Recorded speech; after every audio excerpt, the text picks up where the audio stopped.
वसंत का पाठ 16 है ये 8th क्लास का पानी की कहानी निबंध है ये और इसके निबंधकार हैं श्री रामचंद्र तिवारी।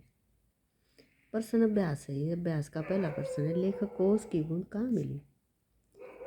लेखक को उसकी बूंद झाड़ी के बेर से मिली और उसकी कलाई पर आ गई। जैसे हमें लिखना पड़ेगा, लेखक प्रातःकाल बेर की झाड़ी के नीचे से गुजर रहा था।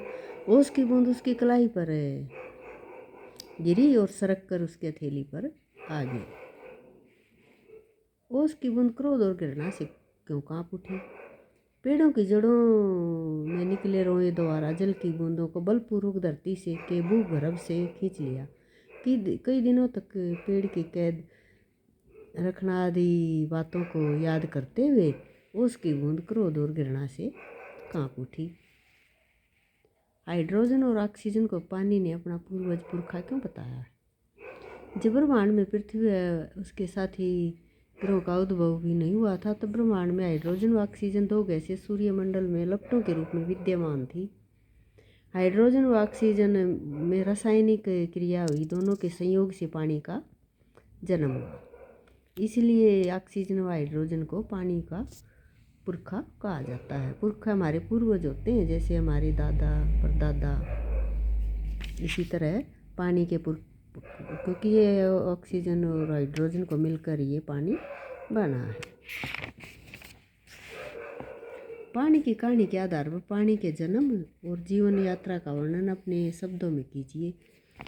पानी का जन्म हाइड्रोजन व ऑक्सीजन के बीच रासायनिक क्रिया द्वारा होता है। जब ब्रह्मांड में पृथ्वी उसके साथी ग्रहों का उद्भव भी नहीं हुआ था, तब ये दोनों गैसें सूर्य में विद्यमान थी।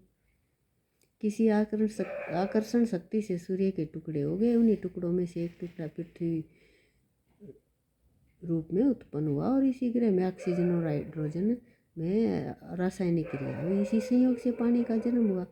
सर्वप्रथम भूभाप के रूप में वातावरण में इधर उधर घूमती रही। तत्पश्चात ठोस वर्ग के रूप में विद्यमान रही। गर्म धारा से मिलकर उसने अपना ठोस रूप त्याग दिया और जल का रूप धारण कर लिया।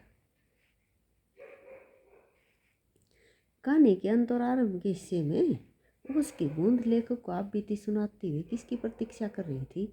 ओस की बूंद सूर्य की प्रतीक्षा कर रही थी, ताकि वह सूर्य की गर्मी से भाप बनकर वातावरण में उड़ जाए और समा जाए। समुद्र तट पर बसे नगरों में अधिक ठंड और अधिक गर्मी क्यों नहीं पड़ती। समुद्र का पानी जल्दी ठंडा या गर्म नहीं होता, अतः समुद्र तट पर बसे नगरों में अधिक गर्मी और अधिक सर्दी नहीं पड़ती।